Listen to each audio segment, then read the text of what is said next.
ब्रह्मास्त्र practice श्रृंखला में आप सभी दोस्तों का पुनः स्वागत है। पहला क्वेश्चन दिया गया है, आसियान का फुल फॉर्म क्या होगा। बताने की कोशिश करेंगे आसियान का फुल फॉर्म क्या होगा। 4 ऑप्शन दिए गए हैं, ए, बी, सी और डी। इसका आपका राइट आंसर होगा Association of South East Asian Nations, option number C. अगला क्वेश्चन देखते हैं, क्वेश्चन नंबर 2 में दिया गया है, भूटान का राष्ट्रीय खेल कौन सा है। बताइए, भूटान का राष्ट्रीय खेल कौन सा है। इसका आपका राइट आंसर होगा ऑप्शन नंबर डी, तिरंजबाजी, ठीक है ना, तीरंदाजी। ओके, क्वेश्चन नंबर 3 देखते हैं, निम्नलिखित में से कौन सा एक संक्रामक रोग नहीं है। राइट आंसर क्या होगा। राइट आंसर होगा आपका ऑप्शन नंबर डी, मधुमेह। इसमें आपका चेचक, हैजा और तपेदिक अर्थात टीबी, ये आपके संक्रामक रोग हैं। मधुमेह आपका संक्रामक रोग नहीं है। क्वेश्चन 4 देखते हैं, क्वेश्चन नंबर 4 में हमसे बोला गया है, निम्नलिखित में से किसकी उपस्थिति के कारण दूध में मिठास आ जाती है। राइट आंसर क्या होगा, सुक्रोज, फैक्टोज, कैरोटीन या फिर लैक्टोज। राइट आंसर होगा आपका ऑप्शन नंबर डी, लैक्टोज, ठीक है ना। क्वेश्चन देखते हैं, क्वेश्चन नंबर 5 में हमसे कहा गया है कि रेड डाटा बुक में किसका विवरण दिया गया है।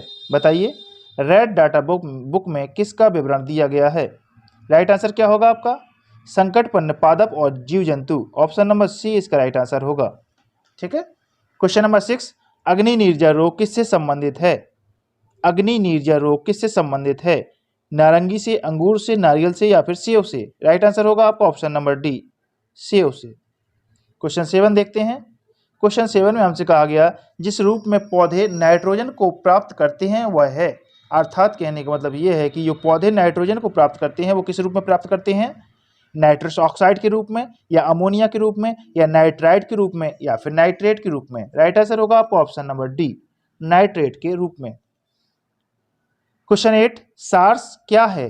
संगठन है, युद्ध तोप है या संचारी प्रणाली है या फिर विषाणु जनित रोग है। इसका आपका राइट आंसर होगा ऑप्शन नंबर ई, विषाणु जनित रोग, सार्स, जिसे हम CO भी कहते हैं, जो कोविड-19 से संबंधित है। किससे संबंधित है, विषाणु जनित रोग है, जो एक प्रकार क्या था, अभी हम झटका ले चुके हैं कोविड-19 का, ठीक है ना। चलिए देखते हैं, नीला थोता होता है। बताएंगे, नीला थोता क्या होता है, copper sulphate, calcium sulphate, iron sulphate या सोडियम सल्फेट। राइट आंसर होगा option number A, copper sulphate. Question 10, radio धर्मिता की यूनिट क्या है। रेडियो धर्मिता की यूनिट क्या है, कैंडेला, क्यूरी, फॉर्मी या एंगस्ट्रॉम। राइट आंसर होगा ऑप्शन नंबर बी, क्यूरी। अगला क्वेश्चन देखते हैं, क्वेश्चन नंबर 11 में हमसे कहा गया, अमीर खुसरो ने किसकी विकास में अग्रणी भूमिका निभाई है। मतलब किस भाषा के विकास में, ये पूछना चाहता है। बताएंगे, ब्रजभाषा, अवधी, खड़ी बोली या फिर भोजपुरी। राइट आंसर होगा आपका ऑप्शन नंबर सी, खड़ी बोली। क्वेश्चन नंबर 12 देख लेते हैं, त्रिभाषा सूत्र की सिफारिश किस समिति ने दी थी। बताएंगे, त्रिभाषा सूत्र की सिफारिश किस समिति ने दी थी। राइट आंसर होगा ऑप्शन नंबर डी, कोठारी समिति। क्वेश्चन देखते हैं 13, क्वेश्चन नंबर 13 में कहा गया, चौकपूर्णा नामक, ये दोबारा पढ़ लेते हैं। क्वेश्चन नंबर 13, चौकपूर्णा भारत के किस क्षेत्र की लोक कला है। बताइए, इसका राइट आंसर क्या होगा। जो चौकपूर्णा है वो उत्तर प्रदेश की लोक कला है। क्वेश्चन 14, मधुमलाई पशु विहार प्रसिद्ध है किसके लिए, पक्षियों के लिए, व्याघ्रों के लिए, हाथियों के लिए या फिर बंदरों के लिए। राइट आंसर होगा आपका ऑप्शन नंबर बी, किसके लिए, व्याघ्रों के लिए।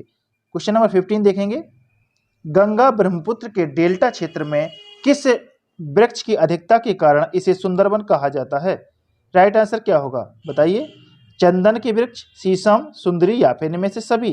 राइट आंसर होगा ऑप्शन नंबर सी, सुंदरी। सुंदरी के वृक्षों की अधिकता के कारण इसे सुंदरवन का डेल्टा कहा जाता है। कोयना बांध किस राज्य में स्थित है। बताएंगे, कोयना बांध आपका महाराष्ट्र में स्थित है, ऑप्शन नंबर डी इसका सही होगा। क्वेश्चन नंबर 17 देखते हैं, धुआंधार जलप्रपात किस नदी पर स्थित है। राइट आंसर क्या होगा, नर्मदा, ताप्ती, इंद्रावती या शरावती। राइट आंसर होगा ऑप्शन नंबर ए, नर्मदा। क्वेश्चन 18, विश्व में केले का सबसे बड़ा उत्पादन देश कौन सा है। तो केले का विश्व में सबसे बड़ा उत्पादन देश है अपना क्या, Bharat, option B. Question number 19 को देखते हैं। क्वेश्चन नंबर 19 में हमसे पूछा गया है, विश्व का सबसे गहरा महासागरीय गर्त है। यहाँ गलत नहीं होगा, यहाँ पर क्या होगा, गर्त। यहाँ पर आपका ये गलत टाइप हुआ है, यहाँ पर क्या होना चाहिए, गर्त होना चाहिए। क्या होना चाहिए, गर्त। तो कौन सा गर्त है? राइट आंसर होगा आपका ऑप्शन नंबर कौन सा? टुंडा गर्त, फिलिपाइन या मेरियाना? मेरियाना गर्त विश्व का सबसे गहरा महासागरीय गर्त है। ओके, क्वेश्चन देखते हैं 20। हिंद महासागर और लाल सागर को कौन सी जल संधि जोड़ती है? मलक्का जल संधि या बोस्पोरस की जल संधि या डॉवर की जल संधि या फिर बाब अल मंदेव जल संधि? राइट आंसर होगा ऑप्शन नंबर डी, बाब अल मंदेव जल संधि। क्वेश्चन नंबर 21 में कहा गया विश्व का सबसे बड़ा शीत मरुस्थल कौन सा है? बताइए शीत मरुस्थल कौन सा है?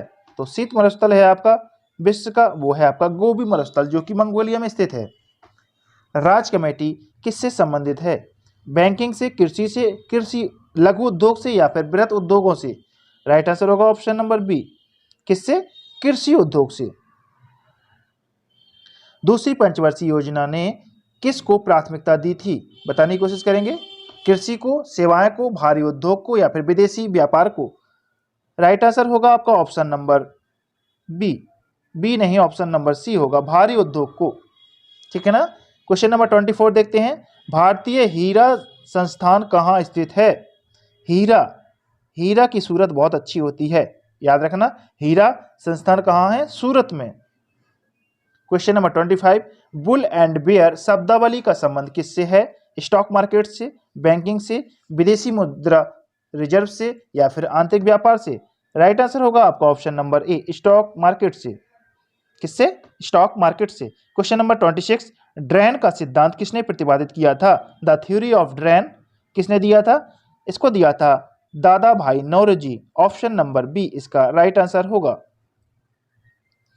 क्वेश्चन नंबर 27 में हमसे कहा गया है कि 73वां संविधान संशोधन किस तिथि से लागू हुआ? बताने की कोशिश करेंगे।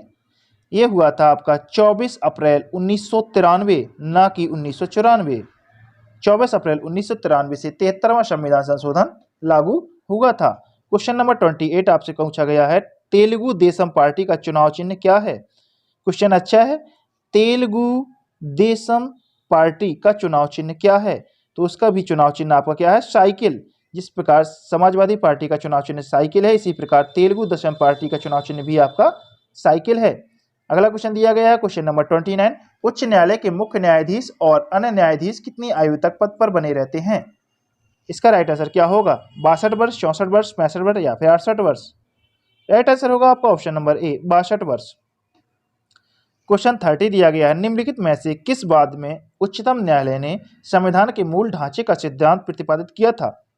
मेनका गांधी केस में, केशवानंद भारती केस में, गोलकनाथ केस में या फिर एन के गोपालन केस में? राइट आंसर होगा आपका option number B, Kesavananda Bharati case में। क्वेश्चन नंबर 31 देखते हैं 1857 के विद्रोह के समय भारत का गवर्नर जनरल कौन था?